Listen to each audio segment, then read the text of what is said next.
We know there are many choices in internet radio, and the staff and host of LA Talk Live would like to thank you for choosing the internet's hottest destination for the most eclectic sound and invigorating talk. This is LA Talk Live. We are more than just talk.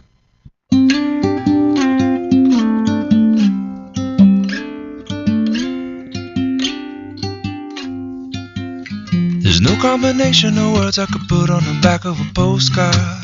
No song that I could sing, but I can try for your heart. And our dreams, and they are made out of real things, like a shoebox of photographs with sepia tone loving. Love is the answer. Welcome, everyone. This is Julie Orlov. I am your host today, and you are watching Pathways to Love. We are very excited to be with you here today on this beautiful Memorial Day weekend. And I am here every Sunday to help you create very strong and intimate relationships in every area of your life. And I've been doing this work for over 25 years as a psychotherapist, executive coach, speaker, and the author of the Pathway to Love books and programs. And I want to jump in and say that I missed all of you last week. I think we did a rebroadcast of a show, and I picked one that I thought you would enjoy, so I hope you all enjoyed that last week. I actually was up north enjoying my oldest daughter's graduation. So that was very exciting for me, but I'm very glad to be back here with all of you. And before I even go any further, I want to invite back my co-host, Stephen Tako. Hi, Stephen. Hey, how are you? I know. Nice to see you all. Y'all. I feel like it's been a long time since we've been together on the air. Yeah, it's been, 3 weeks? Something like that. You were busy one week, and then I had my whole family on Mother's Day, and I spared you that, because then you would have to be the therapist that day. Yeah, no, I heard it was a good show, though. I heard it's a really good show. It was, I have to tell you, it was very sweet. It felt very warm and touching, and it was really lovely. It was lovely to celebrate that day in this way with my mom and my daughter, and my other daughter called in from Berkeley. And yeah. Now, how many more years before you'll be a grandma? Oh, I'm sure plenty. I hope plenty. The one is one's in her 20s, but she's only 21. The other one's 17. They got a ways, but but it has been part of the deal. You know, at some point when you have kids, I don't know if you do this with your son. Maybe it's different with fathers and sons as opposed to mothers and daughters. But mine was like, okay, the agreement is you each have to have one. Okay, that's it, just one. Because, well, yeah, it's important to carry on the Tako name because there's hardly any of us. Uh-huh. So, like, my dad was one male, and so it's real important to him to have the Tako bloodline, carry on. And right. So, and then my son is really out of the next generation. My son is the only one that's like blood related to my dad. I have a brother who adopted a boy, but my son is the only one that's blood related. So it's kind of like, he's got to carry on. Yeah, he carries the DNA. Yeah. I have another brother that may have a kid, but who knows? I mean, he's still kind of young. Okay. But so I've got one son, and then my son has to keep procreating until he has at least one son. But he's only 17 as well, so it'll be a while. Uh-huh. Well, nowadays, if he had a daughter, the daughter could carry on the name as well. The rules are very flexible now. So I know something about the tradition of the Tako Hungarian name has to carry on. I know. This is such a male thing. Okay. We women are so flexible. We can hyphenate. We can not hyphenate. We just don't matter. It works all kinds of ways. So today we did have a guest scheduled, and we have a lovely guest scheduled. Michelle Patterson is scheduled to be here. She is actually the director of the California Women's Conference. She's a lovely lady, and she hasn't showed up. So I don't know if she's something came up or she's stuck somewhere or she's lost. I haven't heard from her. But if she makes her way in, we will more than welcome her in. And if she doesn't, we will just carry on as we can do. And sounds good. Yeah, and the topic that we had today was called, I had a nice title, it's called Juggling Multiple Roles. Can women really have it all? And I thought, well, if it's you and I opening up this conversation today, I might... Not sure I have a lot to put into it. Can women have it all? Because I want it all, and I'm a guy. And that's what I thought I would do, actually. I thought we could open it up to a conversation about the changing roles that both genders have, and how do those changing roles affect relationships? Good idea. Yeah, because women are doing tons more than they were doing in the 50. I mean, we got a sure. lot of stuff going on our plate. And that impacts relationships. It impacts how we relate to men, how men relate to us. What are your expectations of us? When do you get let down? Those kinds of things. I just to start it out, I can tell cool. you on the weekend this past week when we got back into town, and I was thrown right into work and thrown right into an 11-hour day, and then 500 emails waiting for me. It was like one of those when you Sure, go, it's sure. like, okay, now I'm back. And Phil, I don't know if, oh, well, I guess I'm saying your name. I don't know if he wants his name, but now it's Oops. out. Oops. Phil, my significant other. We'll call him Phil. Yeah, we'll call him Phil. Yeah. So, well, anyways, I'm not that famous yet, so it's okay. Yeah. So anyways, so I had so much to do, and I'm so busy, and I think it was Thursday. Wednesday night, I just think he knew if he was going to eat, he was going to have to make dinner, and he did make dinner. And then Thursday night, I was going, and I remember saying to him, because I knew he had been feeling neglected, because since I had started this other gig on top of my business, I've really been working literally like 12 hours a day. And I used to do most of the cooking, and that's been kind of sliding the last couple months. So I knew he really wanted to be nurtured that way. He really wanted me to make dinner. So I kept saying to him, because he's looking over me, typing away at my thing. I said, I'm almost done with what I'm doing on the computer. Can you wait so I can finish it? Or if you're really hungry, I'll stop and I'll make dinner. So he said he could wait. He lied. Because then at some point I hear him saying, maybe I'll just go make a sandwich. And I said, I can stop. I'm almost there.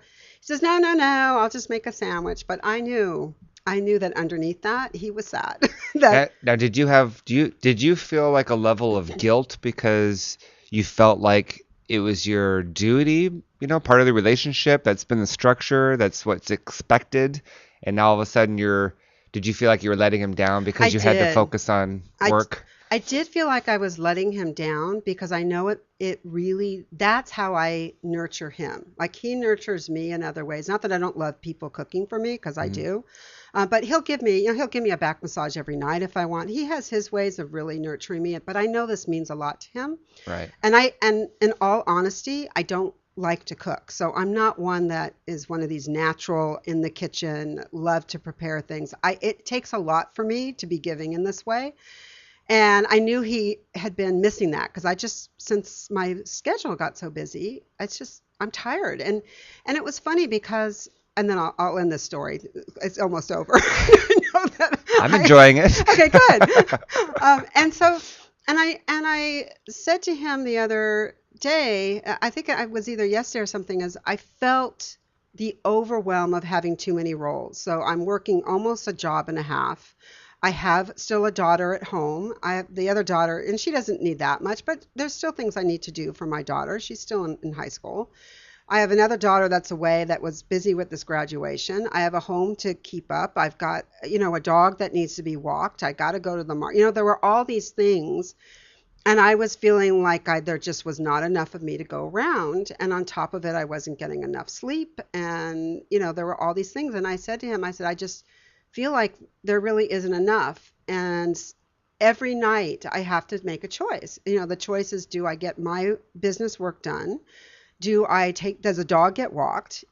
Does dinner get made? But it can't be all of the above every night. Right. So do I get to go to the gym? There's like, at some point I want to fit something in there for me. And I did feel bad. I mean, not that I felt like I'm a bad person, but I felt bad. Do you always feel appreciated when you cook for him? I have to tell you, and I know you've mentioned this before, so he is like you. There isn't a meal that goes by where he doesn't say, thank you so much for that meal. It was delicious. He is really complimentary. That's cool. So I don't mind doing it. Do you have some of your clients come in where they feel like they're just taken advantage of because they're doing all these multiple roles and the person just expects it? I think I hear either I'm not appreciated, but I also hear there's two sides of that complaint. One, they don't get how much I really do. It's not even a lack of appreciation for how they do it. The sense I get from a lot of women is that my husband or boyfriend or partner doesn't get really how much it takes to get done or take care of kids and take care of this, all those things. The other complaint I hear a lot is that it's uneven. And that this is where my question is to you as a Okay. man. Women probably still feel in some ways responsible for the primary responsibility, not the sole, but the primary responsibility for the home and for children on top of careers now.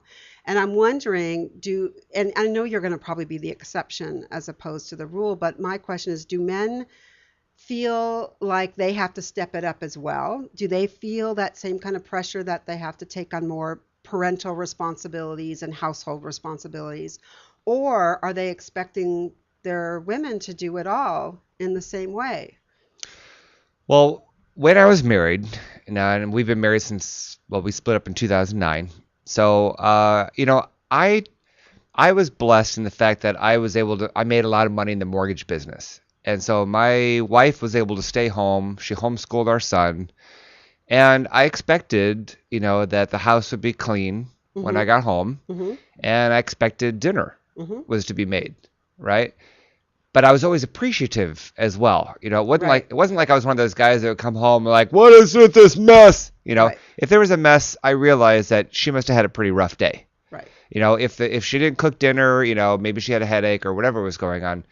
And I was, again, like Phil, Right. I was always appreciative, that there was dinner made, And you know what? And if she ever said, I'm sorry if it doesn't taste very good or whatever, I said, you know what? I just appreciate the effort Right. that you did it. Right. But I did really, because I was a major breadwinner, I really, I also expected, that, hey, if you're home, could you make, you know what I mean? Like, I would expect that any household, if somebody is the major breadwinner, Mm-hmm. the other person kind of needs to bring Step it up. step it up to the level, especially if their kids are at school all day. Mm-hmm. I don't. That's what I don't get. Like, I have a relative. I won't mention any names, but I have a relative.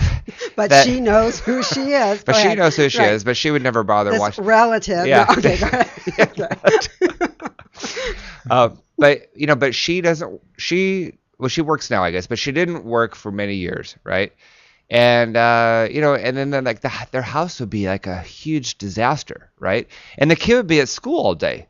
So I'm like, what are you doing all day? If Right. you're not homeschooling your kid, and your kid's at school, you should clean the house, have the house looking nice, so that when your man comes home, it looks good.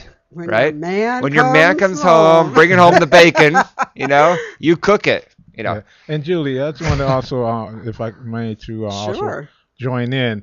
And in my opinion, it depends on the man, because the way the man was raised, if he was raised where he thinks or believes that the woman is supposed to do everything, even though she's working, no, that's not fair. And it's a lot of men today, and I've noticed this because I've been just doing this on my own, including myself. They see that there is a need for them to take that step into the parenting of the household and participate. And it's like I said, depending on the individual male. He may see his wife, his girlfriend, or his significant other doing all these stuff and how tired she is, and will help out. Mhm. Like myself, I'll ask her, like you said, one day you might want to go to the gym. It's certain things that you want to do that day should be discussed.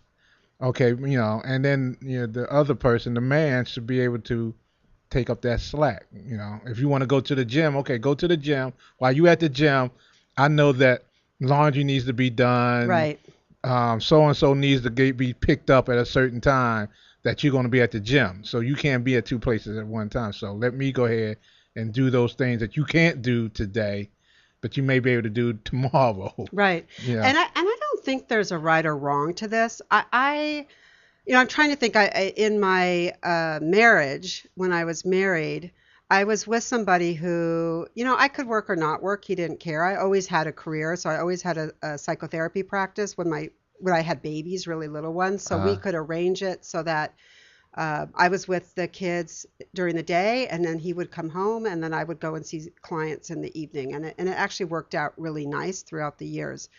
Um, but he also wasn't really great about pitching in and doing things, and also wasn't very appreciative, which there was, that was a big problem. Yeah. But it's interesting. So the man I'm with now, he has more of an expectation that he wants an equal partner in every realm. So I think he does have an expectation that I bring in income as well as he. And at the same time, he definitely has an expectation that he probably cleans up more than I do. I mean, in some ways, he'll see things, and I've never had to ask, which is so nice. Yeah, exactly. That's good. I've never had to ask, could you do this? I've asked him a couple times, could you please load the dishwasher the way I like? But I've kind of given that one up. So, Well, yeah. yeah. So he even said to me last night, he said, I was going to do the dishes, and he said, well, why don't you go ahead and just reload the dishwasher the way you like it? Turn it on. I said, yeah, I think I will. My wife would host a couple of holidays at our house, where her family would all come over, and she would cook like a beautiful dinner, really, really good cook, and then I always took it on I would do all the dishes afterwards so that she could sit down and relax, get off her feet, and, enjoy family time. And then it felt good for me, as a man. It felt good this is my way of participating, because I wasn't really much of a cook. I'd be more in the way in the kitchen. So this way I can go ahead and get all the dishes done. You know what? And sometimes when you do dishes, I don't know, do you ever just veg out? It's like you just zone out and you're thinking about life's things. Yeah, it's therapeutic. It's just very therapeutic. Exactly. Yeah. You can do a lot of things when you doing the dishes. Yeah, it's almost like mowing the lawn too. It's therapeutic and gardening and all that. Yeah, it's like sweeping the floors too. But now you mentioned, yeah, exactly. But you mentioned, or making the bed. With the with the careers. On. I like messing the bed better. But anyway, if you got the careers though, now when my ex-wife and I were both working, right? Mm-hmm. And then one of us had to arrange to pick up our son from the daycare.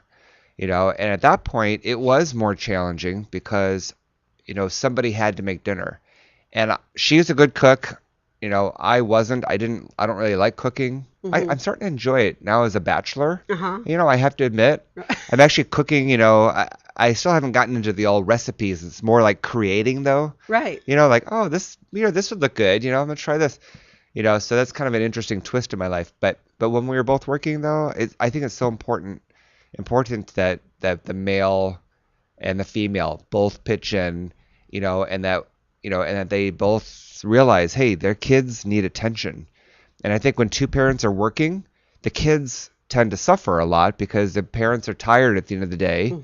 The kids have been with their friends or whatever, school all day long. Then they get home, and then the parents are too tired to really sit down and play with their kids or talk to their teens and get to really know what's going on in school, have a deep conversation with their kids, because frankly, they're both busy working all day. Yeah, and I have to tell you, I feel like I was so lucky, because whether I was married or when I was single, because I was a single parent, I was single more as a parent than married as a parent throughout the years my children were growing up. I had a career that I could work the schedule around their needs. And I was blessed by the ability to do that, because I was able to take them to school, pick them up from school, run them to soccer, do all that stuff. And now they don't need that kind of but I have seen people and friends and clients over the years that don't have that luxury. And I know what it's like to put in a full day, come home, and guess what? You have a whole nother full day ahead of you. And, week after week after week of that, it can really get exhausting. And I don't know what the answer is, because I think every family is so unique and they have to find their own way of what works for them. But I do know that if the roles are really separate, if they're more traditional roles, whether it's the dad staying at home or the mom staying at home, it's more manageable, because there is a clear delineation and people have more time either to earn money or to take care of the kids in the household.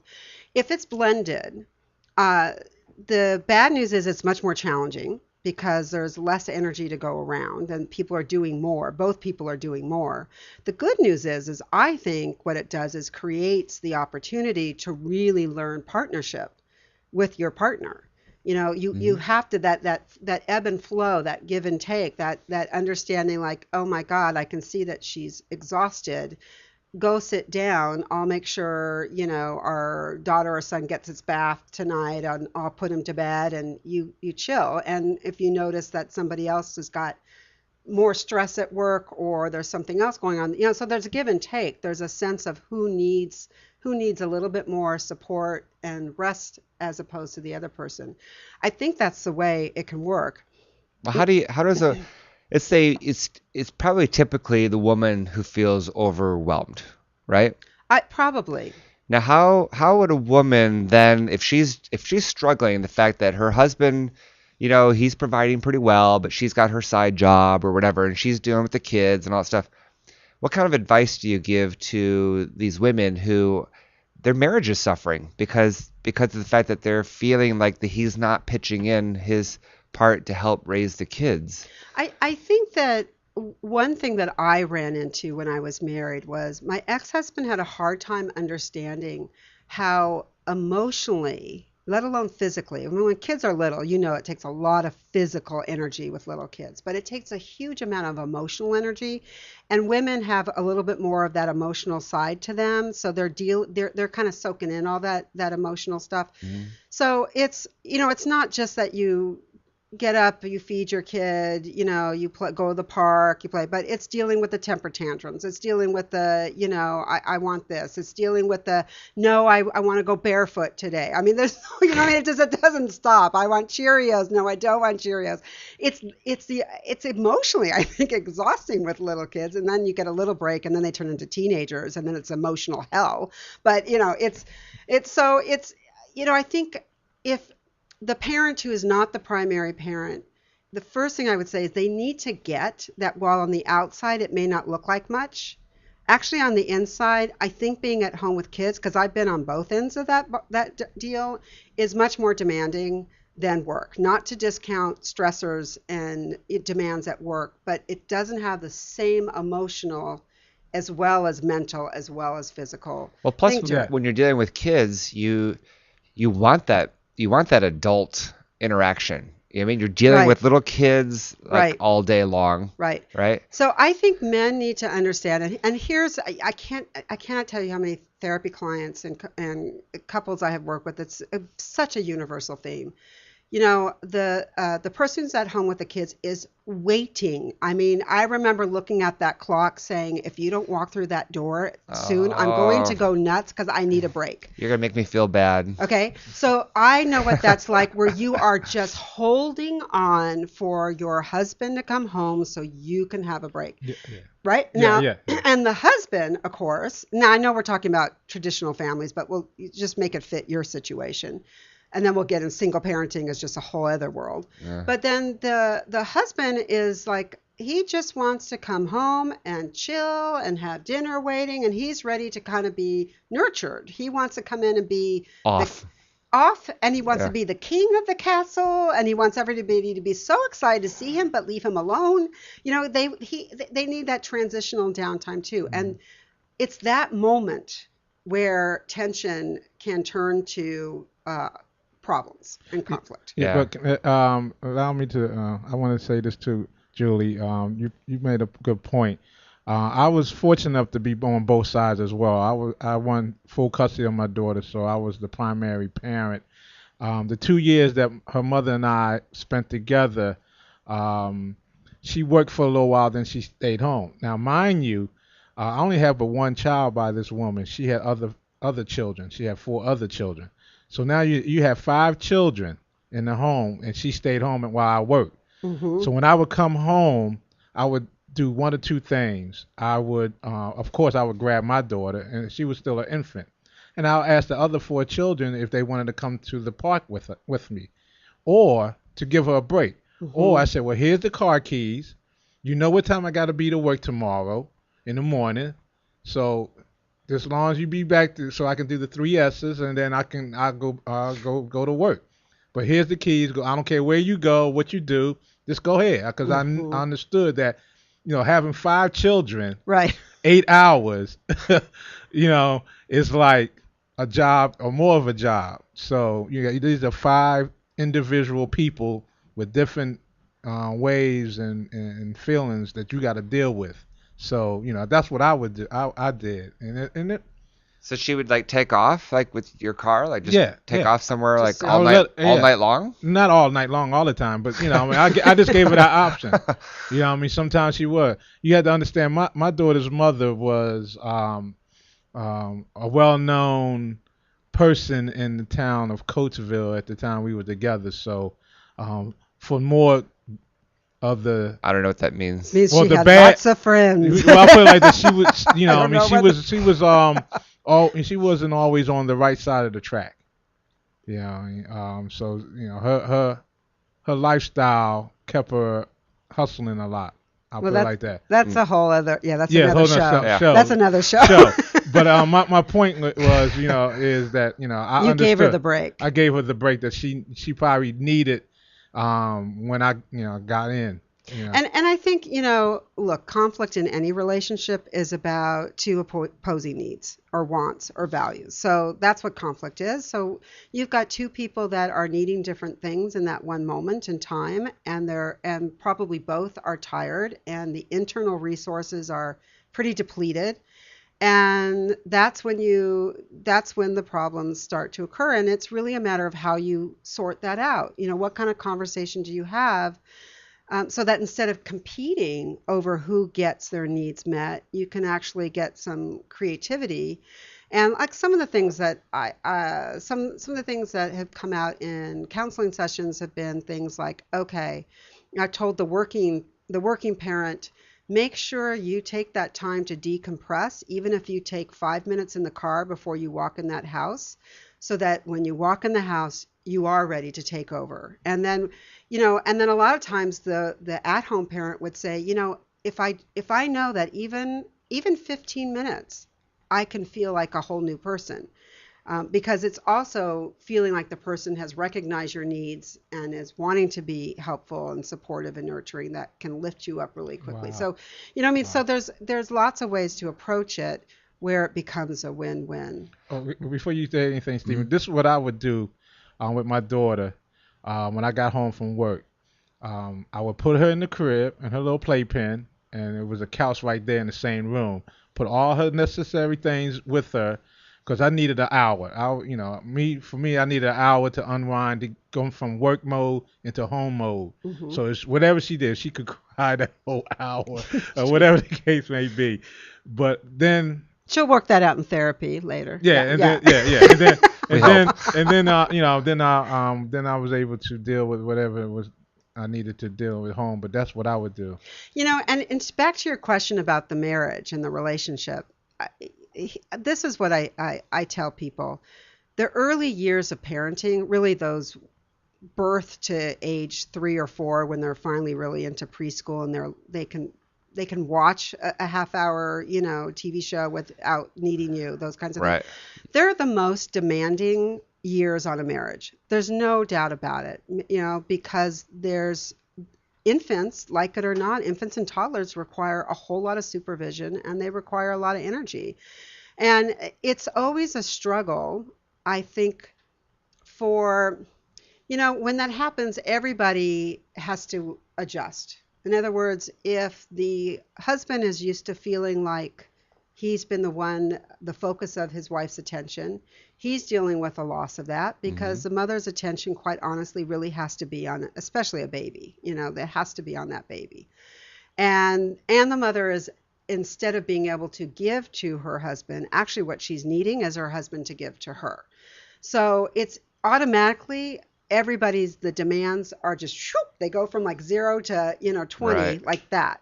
And you've had a baby come into your life, so you're having to balance that with the needs of the relationship. And I tell couples, when they're in demanding times, whether it's a new baby, whether someone's ill, whether someone, it doesn't matter what's going on, it doesn't necessarily have to be quantity. I think people get stuck on quantity, and I don't think that's the case. I think quality is far more important than quantity. So if that couple, even if they take that 10 minutes in bed before they're exhausted and they want to fall asleep, and they hold each other and they tell each other how much they appreciate one another and that they made it through another day, Right. and whatever they need to do, people can get very filled up and feel very close to their partners in a very short period of time when it's quality time. You had mentioned a little bit ago about how you couldn't wait, you were watching the clock for when he was going to come home. And I've mentioned on other shows that that's the one thing that I really did poorly with my wife because, I was in sales, right? Uh-huh. And so it's like your sales job is never done. Right. And it's like, I know she wanted me home at 6, I'd say, oh yeah, I'll be home like 6 o'clock, 6:15 or whatever.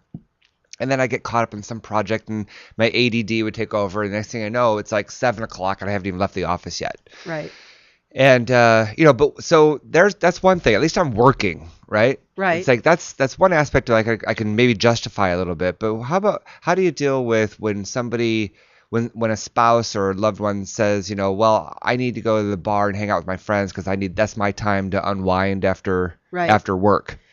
Well, this is what I tell women this. Men are so much better in some ways of taking care of themselves than women. And I really believe that. And that's not necessarily a bad thing. I mean, when it moves into a selfish range, you got to watch it. But certainly a healthy, I know what I need and I'm going to take what I need. I'm going to, go after it. Men are better. And I think women can learn something from men. Because I think what happens is that women get resentful of that. And yet they have a very hard time doing that for themselves, or really, really demanding it. And I tell people it's so funny. And I'm sure a lot of people out there have the same experience, particularly if you're a mom, is that I remember that my ex-husband, it just didn't matter what day it was or what time it was. He would just announce that he was going somewhere. It was like, I'm running to the store, or, you know what, I'm going to go take a jog, or, he would just live his life. Uh-huh. And he never said, are you okay with staying home with the kids? Never. I mean, It was just like he just lived his life. And I always thought, if I did that, my kids would die. They'd be ready. They'd go hungry. They'd fall. They'd burn themselves. They'd die.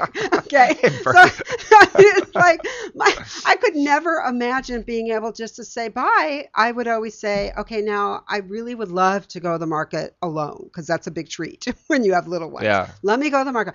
Or is it okay? I mean, I would ask permission. But did you feel there was a resentment that was built up over that, or is it something that you just accepted? That's just how it is. I just accepted it, but over time, I felt like it was so unequal, and I thought, but I did question: is that my husband's responsibility, or is it mine?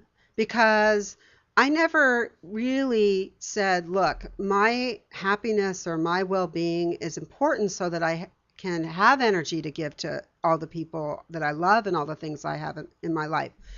And I think that if I had been almost more willing to separate myself from the kids and give myself more time, it would have been, I think, not only to my benefit, but indirectly to everybody's. And I think a lot of women, especially with little kids, have a very hard time doing that. And yeah, my wife, I would encourage my wife. And Right. I said, look, call one of your friends, do something, go out. Don't make me feel guilty because I want to go ahead and do something, which, I didn't all the time, but it's like, I wanted to do something. She's like, how come you always get to do whatever you want to do? Right, because you're able to separate from the kids more Yeah, easily. and I'm like, go do something. Tell me if you want me home by 6 o'clock. And she goes, oh, you always say you're gonna be home by 6 o'clock, but then you don't get home till 7:30 or whatever. How can I trust? I said, trust me. If you said you're gonna be leaving somewhere, if you're gonna be going somewhere, then I'll be home. I'll watch Alex. And because personally, I wanted her to have another life. Mm-hmm. I wanted her to get out there and Right. mingle with adults and whatever. Right. Don't rely on me to be, the one that like Like, you don't have to answer to me for everything. You know, Right. you don't have to check with me. Just, I want you to do something. I don't want to be like your babysitter. Like, you have to, get my permission to do whatever. Right, because I think a lot of women feel like their husbands is the babysitter. And though I will tell a trick that especially when I was working nights, so I needed my ex-husband to be home so that I could leave, or I always had babysitters for that gap. I never trusted him to be home on time. Yeah. Never. So I was very strategic. I said, if I need to be out of here at 5, I'm going to get a babysitter to come at 4:30, and she may leave at 5. She only may be here a half hour, but I'm going to get coverage. Right. So I think that's smart. That's smart. But I do, yeah. I think there's something to women that they have to really, if we're going to want it all, if we're going to be juggling so much and we want to have these unbelievably full lives, which is nothing's wrong with that, we have to start either making choices of how we do that or how we take better care of ourselves in that, because a lot of women out there are burned out. Okay, on that note, we are going to take a break. So we don't want you to get burned out. We don't want to get burned out. We're going to take a nice break. You are watching Pathways to Love. I am Julie Orlov. I'm here with co-host Stephen Tako, and we will be back in just a minute or two. Waiting for you to walk down the boulevard and to take me. But the moment you appear, you wake me out of the slumbers of my head, from the slums of loneliness. And there's no conspiracy behind the way to hide space when life is a two-way street.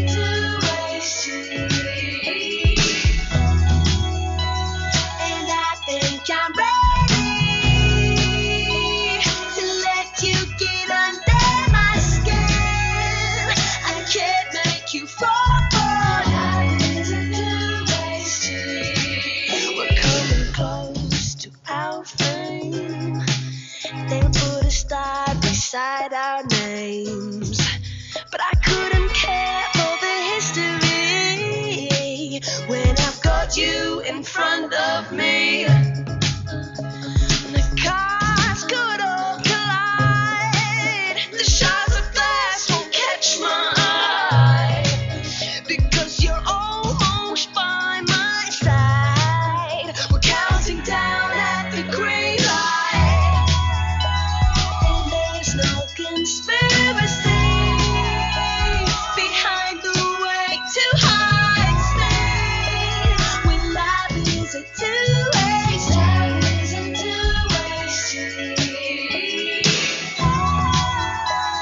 And I think I'm ready to let you get under my skin. I can't make you fall for life is a two-way street.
Okay, everyone, welcome back. This is Julie Orlov. You are watching Pathways to Love. I'm here with my co-host Stephen Takeo.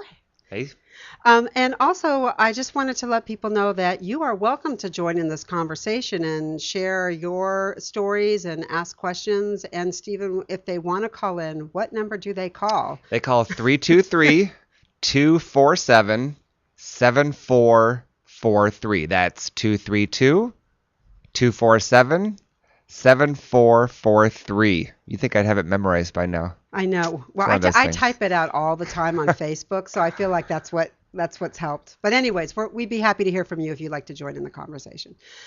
So we are talking about can women have it all? Juggling multiple roles. How does that affect relationships? How does that impact men? And now they've got to step up, or do they step up, or how do you juggle all these things when it comes to career and a personal life and family and children and community service? Because there's a lot of people that still want to be active with their church or some kind of a community group, or they have hobbies. So there's a lot of things that we want to do, and there is only 24 hours in a day. That's last I heard, that has not changed, even with daylight savings time. They think they're fooling us, but no, we're not saving anything. Still 24 hours in a day.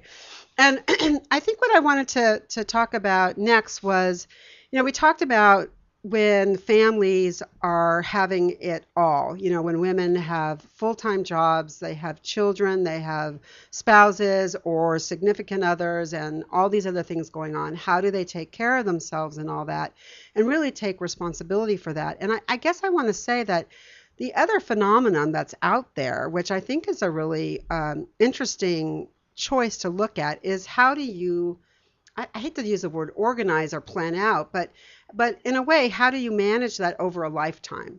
In other words, I think women are waiting longer to get married. They want time to play and explore the world. They are getting married later or hooking up later. I don't even know how many people are getting married these days.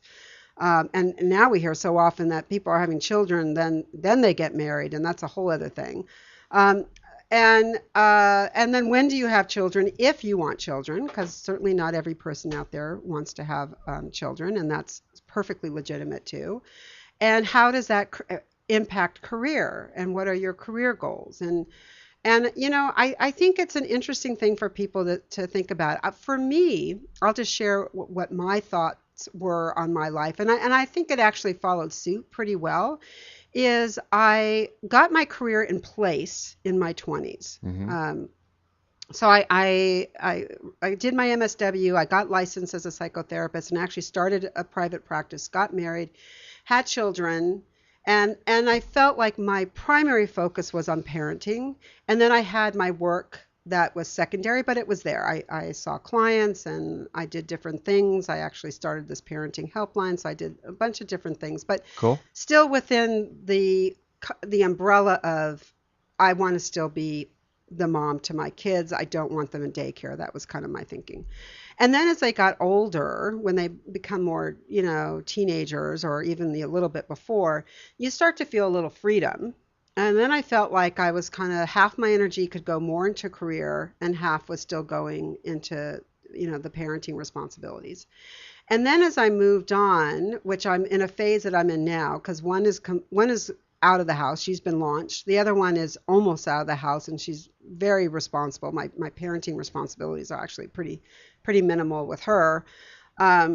Is that I'm able to put a lot more energy in my career, and less obviously is going into parenting. And then my vision is that the next decade, it will be then career and probably community service, probably maybe grandchildren, those kinds of things. And I find it interesting because another issue that comes up with long-term marriages is that when the kids are grown and they're leaving the nest, Right. that men get excited about the freedom that they're now going to have with their women, that now we can travel, now, there isn't all this responsibility if they've had those traditional roles. Even if not, there's still a sense of we've got time. And I think women developmentally are in a slightly different place because they're like, yeah, I have time and it's not for you. You know what I mean? There's like, yeah, I have time and I want to finally take on this career I've always dreamed of, or I want to start painting. This happens after the kids move out? Yeah, I think, when the kids leave the nest, there's, Because I would think that the wife would be, well, if the kids move out, are you thinking it's the same time that the parents are retiring too, or? no, well, not nowadays. Maybe Yeah. 40 years ago, but now you've got to work till you're 85. I think nobody's stopping working now, are they? Yeah, true. Yeah, but it's still, there's a sense of we can direct. We've had all this focus on children, and now what? Now there's a lot of energy that's been released that used to go there. But you're saying the guy wants it now on the marriage, but then the wife is, what is she thinking? Everyone is thinking something different. So it may be, okay, now we can focus on each other. And that's one big question, because then it's like, well, who are we now as a couple? Because really, Right. we've been a couple of parents. Unfortunately, I think a lot of couples out there that have raised children, that's been their primary role, and they've lost sight of who they are just as a couple. So that's either one question, or there's, I want to spend more time traveling, and someone says, well, now I have the freedom to really pursue a career that doesn't allow me to travel as much as your career may allow you to at this point, because some women are just now feeling like they can really dive in. It varies, but that's also an interesting marker to see how you get there, and then what you do developmentally when things shift. I don't know. Well, you had said something a little bit just a bit ago as well regarding the in your own personal life. You said as your kids were getting a little bit older, maybe starting teens or something, you said you felt a little bit of a freedom. Oh, Can yeah. you elaborate on that? Well, I think I can only speak for myself, but I imagine that many mothers feel the same. I mean, when you have a newborn, there's a lot of things biologically that kick in and hormonally that kick in, and if you're also breastfeeding and all kinds of things, you're tied to that baby. And in fact, there's an interesting phenomenon that takes place, and I don't know if men experience this. My guess is they do not experience this in the same way that women do. Is you feel very little separation between you and your infant. You still kind of feel like you're one person. And slowly, as your infant becomes a baby and the baby turns into a toddler, and there's something kind of magical that happens by age 2, where you feel like, oh, we're a little bit now two separate beings. And there's a more comfort level with separating from your children for periods of time. I think that then when your children become to the age where they can communicate with you verbally, that offers you another level of comfort, because it's all about, if my children are out in the world, are they safe? It's all about that separation anxiety that mothers feel, which I think is one of the primary reasons we don't take as good care of ourselves as we need to, is because we're struggling with the need to separate from our children and take care of ourselves, Right. feel like an adult, and the desperate need to keep our children safe. And So when does that freedom come in? I think it gradually builds. There's a marker when I think your children hit about age 2 and 3, and then developmentally when they start first grade. Kindergarten is kind of that transition year when they start first grade. They can communicate if something's wrong. They're in a place where people will take care of them. I think that you feel another level of freedom when they become school age. When they're teenagers, this is life's cruel joke, because you think you're ready for another level of freedom, and then lo and behold, you get one that acts out, and you need to supervise them more than you did your 2-year-old, and then you're like, like what happened here? I thought it was my turn, and now you're saying it's not. Right. So that's that that bitterness that comes in when you have teenagers. Well, I one thing that's bothered me over the years is that I see all these mommy and me things, and these parents, and they're so happy and they're so excited, they've got their babies and they're doing all these things, right, with their kids. And then I think something happens when now your kids both, end up turning out, pretty cool, if I understand. And then but there's a lot of teens, where all of a sudden they're I don't know if it's just the moms or whatever, but their parents are like, okay, I've done what I've done, I've done such a good, I've done all these mommy me things. We went on these camping trips, and like my son and I went on camping trips, all these things, right? But then all of a sudden, and you're kind of forced to, because you have this little, person that Right. can't really do a lot. They can't make their own choices and, whatever. Right. 16-year-old can work the microwave. Yeah. Yeah. So take the bus. so even at like 13, Yeah, they can right? work There's the a lot of microwave. stuff. That's right. So what happens though is and correct me if you've seen other, but is that then all of a sudden the parent kind of feels like there's this level where they can back off, right? And that's where then they're not talking to the kids about what's going on, because they're not forced to, because they're not engaged with their kids as much. They're Right. stepping back, saying, you know what, I've raised you for 13 years, whatever, I'm still your mom, I'll still be here or whatever, right? But I'm backing off a little Right. bit because It's me time. yeah, it's me time. I've Right. got my career. I've Right. got this and that. And then all of a sudden, next thing you know, the kids are now, latchkey kids, and they're getting into this and that, drugs and sex and whatever, and then the parents aren't there. They're not as engaged anymore because it's me time, Right. and then it's where the kids start getting screwed up. I'm telling you, we talked about this on the Mother's Day show, because I felt my mom hit that marker when I was a teenager. I felt I was raising myself at some point. Not that I was, but I felt that way. Yeah. And I know my kids complained. They hit the marker where I used to, dinner was made for them. All of a sudden, no dinners. I'm like, I went back to school, and I was out at school once a week, and then I started dating, and I'm like, hey, I put in my time, Right, and I'm right. tired, and now it's my turn. So I totally get what you're saying. My kids would totally agree, and I remember the same thing happening with my mom. And so to me, it's a question of, there's, during those adolescent years, there's an interesting dance that takes place between kids and parents, because the kids need to push you away, and some ways you need to back off. You don't stop supervising, but you do have to back off. I mean, no, believe me, there is no 15-year-old out there that wants to hang out with their mom. You know what I mean? Like, on occasion, yeah, but it's not like, oh, let's spend all weekend going to Chuck E. Cheese. Those days are over. They don't want you. Exactly, Yeah. exactly. And me having a daughter, I remember we went shopping one time, and when we got to the women's underwear, she was like, Dad, wait right here, right here. Yeah.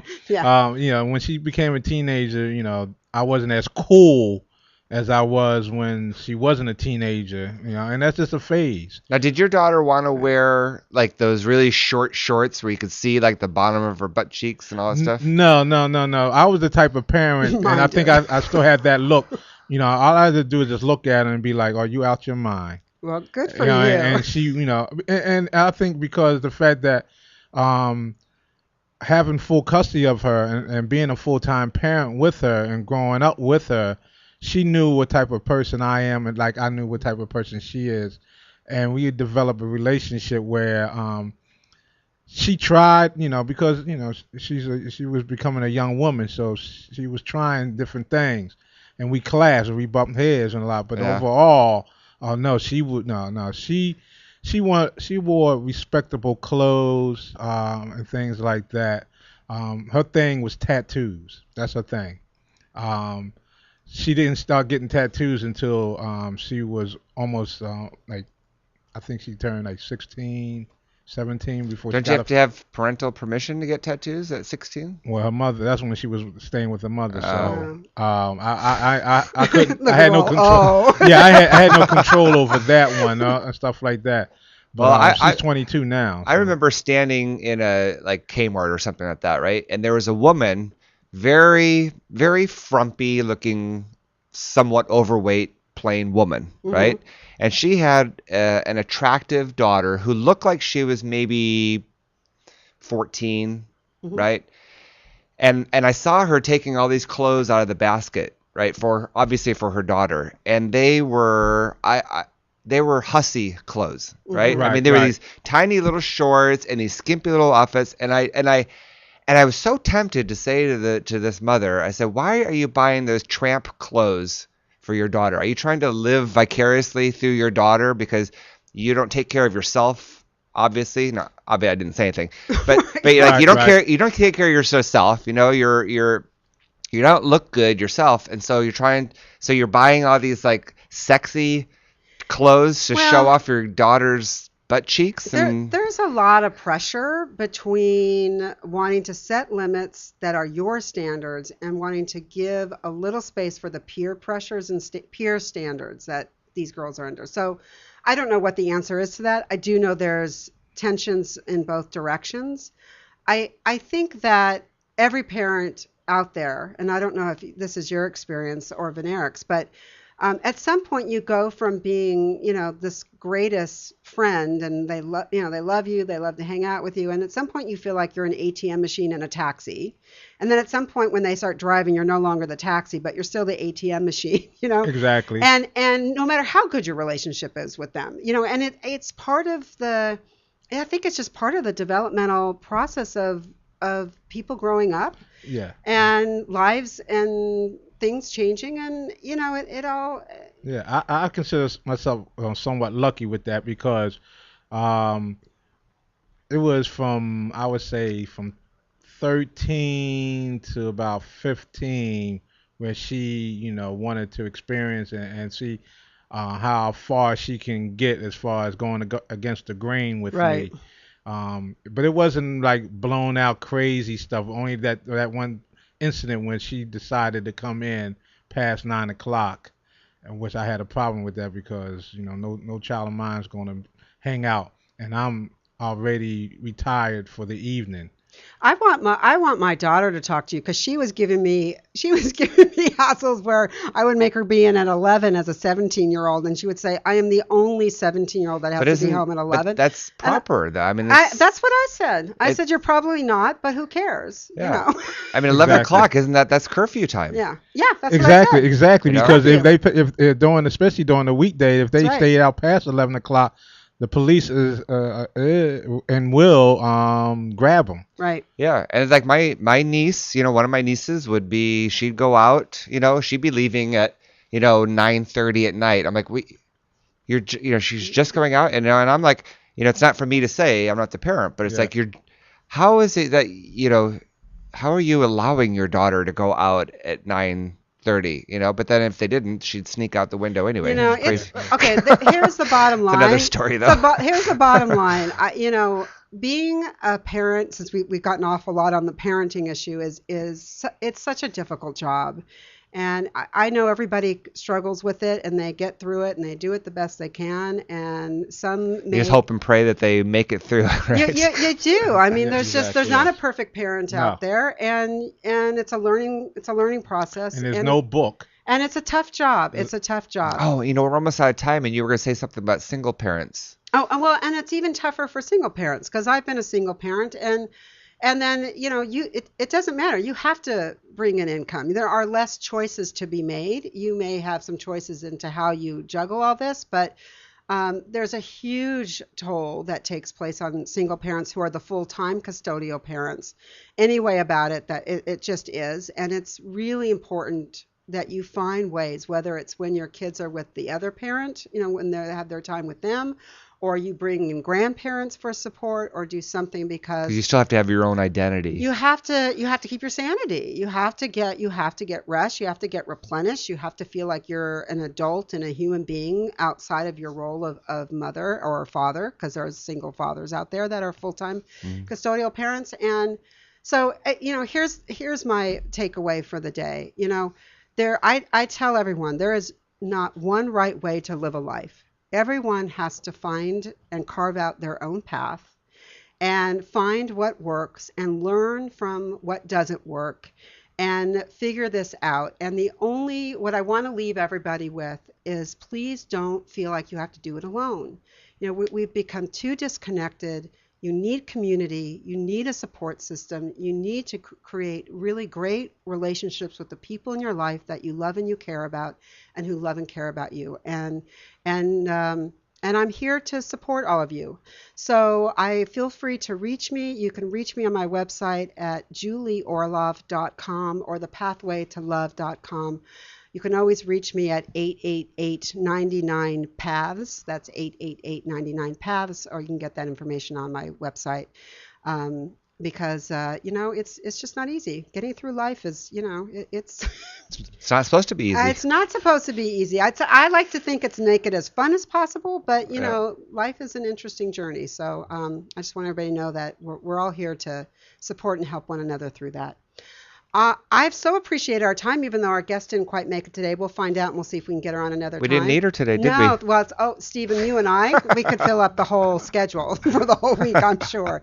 Thank you for being here, Stephen Tako. Sure, yeah. I've been doing actually some motivational speeches Good. recently on the anti-bullying movement. Oh, very interesting. Yeah, and so my character, the Dancing Yeti, is we're actually starting to do these 80s dance parties. Ah, So, yeah. all right, gonna be we'll a lot have of to fun. we'll have to check it out and hear more about that next week. All right, Thanks. we will see you all next Sunday at 1:30 p.m. Pacific Standard Time. This is Pathways of Love. I'm Julie Orlov, wishing all of you a wonderful week and a beautiful, reflective Memorial Day tomorrow. Thanks, everyone. Bye-bye.